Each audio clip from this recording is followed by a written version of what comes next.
नमस्कार दोस्तों, SN electrical academy के यूट्यूब चैनल पे आपका स्वागत है। दोस्तों, हम निमी असाइनमेंट का इलेक्ट्रिशियन ट्रेड थ्योरी का सॉल्यूशन कर रहे थे। अब तक हम 4 पार्टों में वीडियो अपलोड किया हुआ है और ये 3rd सेमेस्टर का सॉल्यूशन हो रहा है। जो स्टूडेंट ITI सेकेंड ईयर का अभी रिसेंटली CBT एग्ज़ाम देना है, उन स्टूडेंट के लिए ये वीडियो काफ़ी इम्पोर्टेंट होगी, क्योंकि इस PDF से 100% हूबहू क्वेश्चन मिलते हैं। और जो स्टूडेंट 111 बैच के AITT एग्ज़ाम का भी एग्ज़ाम देना है, उन स्टूडेंट के लिए भी ये वीडियो काफ़ी इम्पोर्टेंट होगी।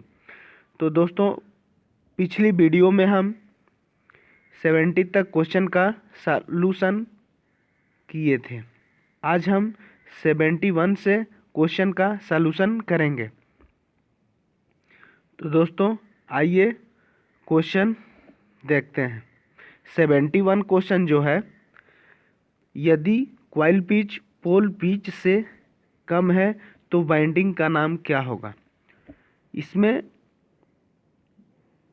कंडीशन होता है, जैसे फुल पिच वाइंडिंग दिया हुआ है ऑप्शन नंबर 1 में।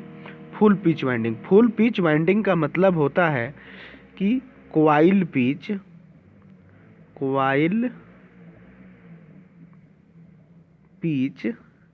इक्वल टू पोल पिच हो। Coil pitch equal to pole pitch हो तो वो वाइंडिंग फुल पिच वाइंडिंग होती है। दूसरा ऑप्शन पे दिया है हाफ कॉइल पिच। तीसरे पे दिया है लॉन्ग वाइंडिंग का कंडीशन होता है कि कॉइल पिच पोल पिच से यदि बड़ी होती है, कॉइल जो पिच है पोल पिच से बड़ी है तो वो वाइंडिंग लॉन्ग पिच वाइंडिंग होती है। और डी ऑप्शन में दिया है शॉर्ट पिच वाइंडिंग, तो इसमें होता है कॉइल पिच और पोल पिच। इसमें कॉइल पिच जो होगी वो छोटी होगी, ये पोल पिच बड़ा होगा, तो ये शॉर्ट पिच वाइंडिंग होगी। इसमें जो कहा है कि कॉइल पिच पोल पिच से कम है, कॉइल पिच जो है पोल पिच से कम है, यानी पोल पिच बड़ा है और कॉइल पिच छोटी है, तो इस कंडीशन में शॉर्ट पिच वाइंडिंग होगी, यानी ऑप्शन नंबर डी सही होगा। उम्मीद करते हैं आपको ये समझ में आया होगा।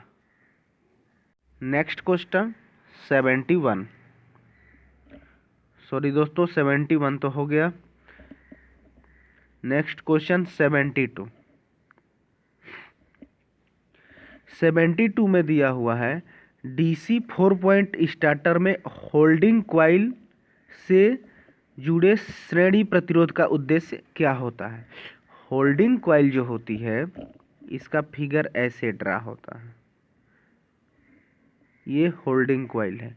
होल्डिंग कॉइल को नो वोल्ट कॉइल भी कहते हैं। तो इसी पे ऐसे ये इसका फिगर ड्रा होता है। तो इसमें जो सीरीज में प्रतिरोध लगा रहता है, उस प्रतिरोध का काम होता है होल्डिंग कॉइल में करंट को जाने से कम करना, यानी उसमें करंट को सीमित करने का काम करता है। होल्डिंग कॉइल में जो उसके सीरीज में रेजिस्टेंस लग रहा है, उसको उसमें करंट के फ्लो को सीमित करता है। ऑप्शन जो है, ऑप्शन ए है होल्डिंग कुंडली में करंट को सीमित करे, यानी ऑप्शन नंबर ए सही हो जाएगा। Next question 73। DC series motor की किस गति नियंत्रण विधि का उपयोग इलेक्ट्रिक ट्रेन में किया जाता है। इलेक्ट्रिक ट्रेन में जो मोटर प्रयोग की जाती है वो DC सीरीज मोटर प्रयोग की जाती है। इसका कारण यह होता है कि DC सीरीज मोटर का जो स्टार्टिंग टार्क होता है, स्टार्टिंग टार्क जो होता है वो हाई होता है, इसीलिए ट्रेन में डीसी सीरीज मोटर का ही प्रयोग किया जाता है और उस डीसी सीरीज मोटर का जो स्पीड कंट्रोलिंग होता है वह फील्ड डाइवर्टर विधि होता है। तो ऑप्शन जो है ए फील्ड डाइवर्टर विधि, यही ऑप्शन एक सही हो जाएगा। फील्ड डाइवर्टर जो विधि होती है वो सामान्य स्पीड से अधिक स्पीड की मोटरों को कंट्रोल करने के लिए फील्ड डाइवर्टर विधि का प्रयोग किया जाता है। आर्मेचर डाइवर्टर विधि, आर्मेचर डाइवर्टर विधि जो होती है सामान्य से कम स्पीड पर मोटरों को कंट्रोल करने के लिए किया जाता है। Next question 74, shunt field coil को डीसी 3 पॉइंट स्टार्टर में होल्डिंग कॉइल के साथ श्रेणी में क्यों जोड़ा जाता है? ऑप्शन जो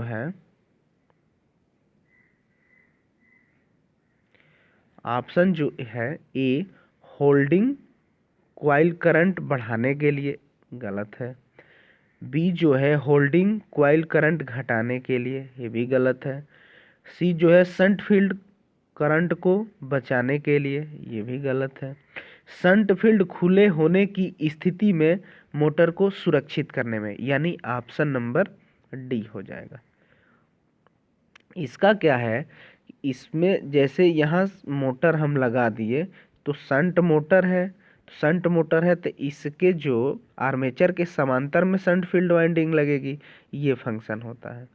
और यहाँ से जब यहाँ होल्डिंग कॉइल आएगी, होल्डिंग कॉइल को नो वोल्ट कॉइल भी कहते हैं, तो यहाँ इस शंट फील्ड वाइंडिंग के सीरीज में ये कनेक्ट हो जाएगी, यही इसका मैकेनिज्म होता है और ये स्टार्टर का होता है। तो यहाँ जो होगा ऑप्शन नंबर डी सही हो जाएगा। नेक्स्ट क्वेश्चन 75, डीसी मिश्रित मोटर में आर्मेचर धारा दिशा को बदलकर केवल घूर्णन दिशा क्यों बदली जाती है? इसमें जो है डीसी मिश्रित मोटर यानी डीसी कंपाउंड मोटर, अब कंपाउंड मोटर में दो मोटरें आ जाएंगी, डिफरेंशियल कंपाउंड मोटर और कम्युलेटिव कंपाउंड मोटर। तो वो मोटर में क्या किया जाता है कि उसमें रोटेशन की दिशा बदलनी होती है, तो केवल उसमें आर्मेचर की कनेक्शन को बदलते हैं। ऐसा इसलिए क्योंकि यदि उसकी फील्ड वाइंडिंग को अगर हम बदलते हैं तो यह अगर कम्युलेटिव है तो डिफरेंशियल हो जाएगा, अगर डिफरेंशियल है तो कम्युलेटिव हो जाएगा। इसी कारण को या इसी रीजन को करने के लिए हम केवल उसमें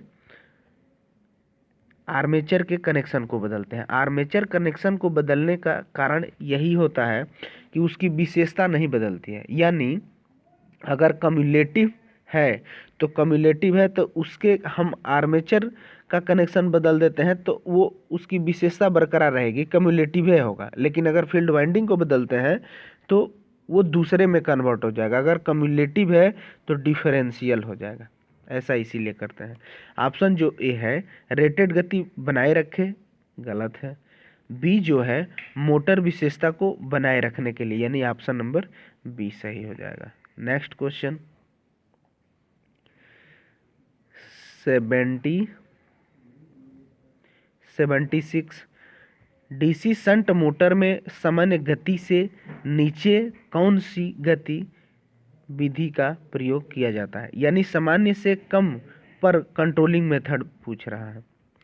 तो ऑप्शन जो ए है क्षेत्र नियंत्रण विधि, ये सामान्य से अधिक के लिए होती है। फिर बी सी जो दिया है आर्मेचर नियंत्रण विधि, आर्मेचर जो है सामान्य से कम के लिए होता है। डी जो होता है, डी में है गति ward Leonard method. Ward Leonard method जो होता है वो सामान्य से अधिक और सामान्य से कम, यानी दोनों तरफ की गतियों को कंट्रोल करने के लिए वार्ड लियोनार्ड मेथड का प्रयोग किया जाता है। फिलहाल यहाँ जो क्वेश्चन में कहा है कि सामान्य से नीचे यानी आर्मेचर नियंत्रण विधि, यानी ऑप्शन नंबर सी सही हो जाएगा। नेक्स्ट क्वेश्चन 77, उद्योगों में डीसी मोटर को शुरू करने के लिए स्टार्टर क्यों आवश्यक है?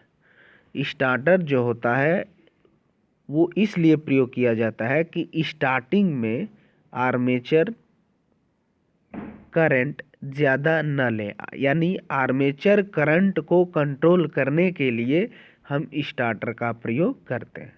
ऑप्शन ए जो है क्षेत्र वोल्टेज को विनियमित करने के लिए, गलत है। आर्मेचर करंट को कम करने के लिए, यानी ऑप्शन नंबर बी सही हो जाएगा।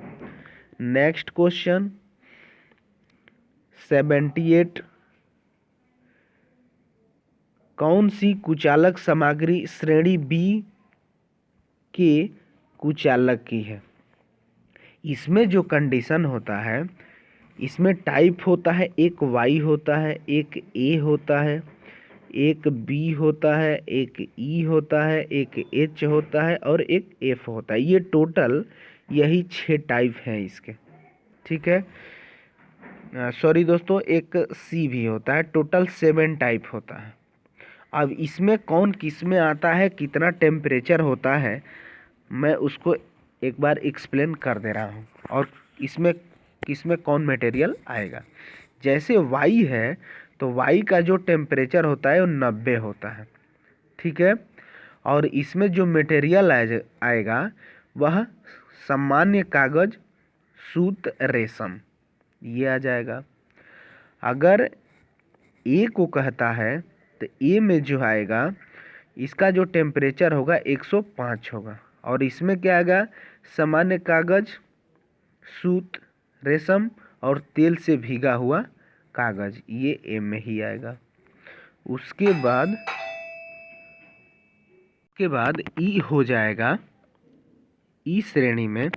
तो ई श्रेणी का जो टेम्परेचर होगा 120 डिग्री होगा, और इसमें जो मटेरियल आएगा वह लेदराइड पेपर, अम्पायर क्लॉथ और फाइबर, ये आ जाएंगे। उसके बाद बी जो श्रेणी आएगी इसका टेम्परेचर हो जाएगा 130 डिग्री, और इसमें आएगा अभ्रक, फाइबर ग्लास, एस्बेस्टस। फिर उसके बाद एफ आ जाएगा। एफ का टेम्परेचर होता है 155 डिग्री, और इसमें भी सेम मटेरियल होगा बी वाला ही, अभ्रक, फाइबर ग्लास, एस्बेस्टस। उसके बाद एच आएगा। एच का जो टेम्परेचर होगा 180 डिग्री, और इसमें जो मटेरियल आएगा एलास्टोमर तथा अभ्रक, फाइबर ग्लास, एस्बेस्टस, ये हो जाएंगे। उसके बाद लास्ट जो आएगा वो सी हो जाएगा, और इसमें टेम्परेचर होगा 180 से 250 डिग्री तक। यानी आप सिंपली कह सकते हैं कि 180 से जो टेम्परेचर आएगा वो सी श्रेणी में आएगा, और इसमें जो आएगा मटेरियल वो अभ्रक, चीनी मिट्टी, कांच, क्वार्ट्जा, इतने मटेरियल, ये टोटल 7 टाइप, ये 7 टाइप है इसका, सब यही 7 टाइप है। ए था, वाई था, ई था, बी था, एफ था, एच था और सी था। 4 और 3 7 था, और सातों का अपना अलग अलग टेम्परेचर है, इसके अलग अलग मटेरियल है। तो दोस्तों उम्मीद करते हैं कि आपको ये समझ में आया होगा। यदि आप इसको अच्छे से देखें और अपने कॉपी में नोट डाउन कर लें, क्योंकि ये कंपटीशन एग्ज़ाम में भी इससे एक क्वेश्चन रहता ही रहता है। तो फिलहाल यहाँ जो दिया था एफ श्रेणी का दिया था, तो एफ श्रेणी 155 डिग्री, यानी ऑप्शन नंबर डी हो जाएगा। नेक्स्ट क्वेश्चन 80 नंबर, निरंतर गति ड्राइव के लिए किस डीसी मोटर का प्रयोग किया जाता है? इसमें हम ऑप्शन में जो जो मोटर दिया हुआ है उसका यूज हम बता दे रहे हैं, आप ध्यान से इसको नोट डाउन कर लें। डीसी श्रेणी मोटर है। श्रेणी मोटर का प्रयोग रेल इंजन, क्रेन और ट्रैक्शन इसमें प्रयोग किया जाता है। ऑप्शन जो ए दिया है श्रेणी मोटर, डीसी श्रेणी मोटर, इसका प्रयोग रेल इंजन, क्रेन, ट्रैक्शन में प्रयोग किया जाता है। नेक्स्ट जो ऑप्शन दिया हुआ है शंट मोटर, शंट मोटर का प्रयोग ग्राइंडर, ब्लोवर, ड्रिल मशीन और पॉलिशर, इसमें शंट मोटर का प्रयोग किया जाता है।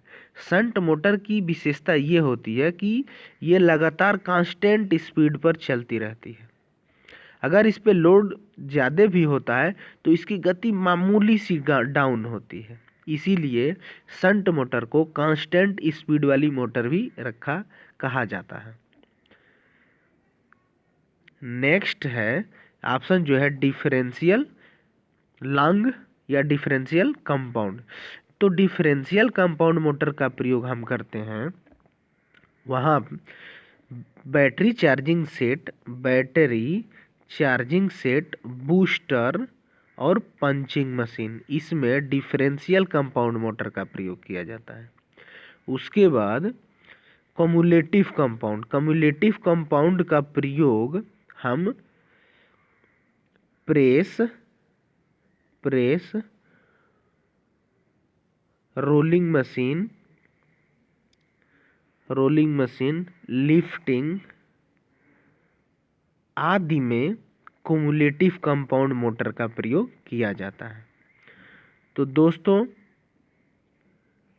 इस वीडियो में हम 80 तक ही सॉल्यूशन करते हैं। इसका नेक्स्ट पार्ट जब हम अपलोड करेंगे तो 81 से सॉल्यूशन करेंगे। तो दोस्तों उम्मीद करते हैं कि आपको ये क्वेश्चन समझ में आए होंगे, और यदि आपको इसमें किसी क्वेश्चन पे डाउट होता है तो हमें विजिट कर सकते हैं। और दोस्तों यदि एक्सप्लेन करने का तरीका अच्छा लगा हो तो प्लीज़ इस वीडियो को ज़्यादा से ज़्यादा लाइक करें, शेयर करें, और यदि आप इस चैनल पर नए हैं तो प्लीज़ इस चैनल को सब्सक्राइब कर लें। तो दोस्तों इस वीडियो में बस इतना ही, तब तक के लिए बाय बाय, टेक केयर। और दोस्तों प्लीज़ इस चैनल को सब्सक्राइब कर लें।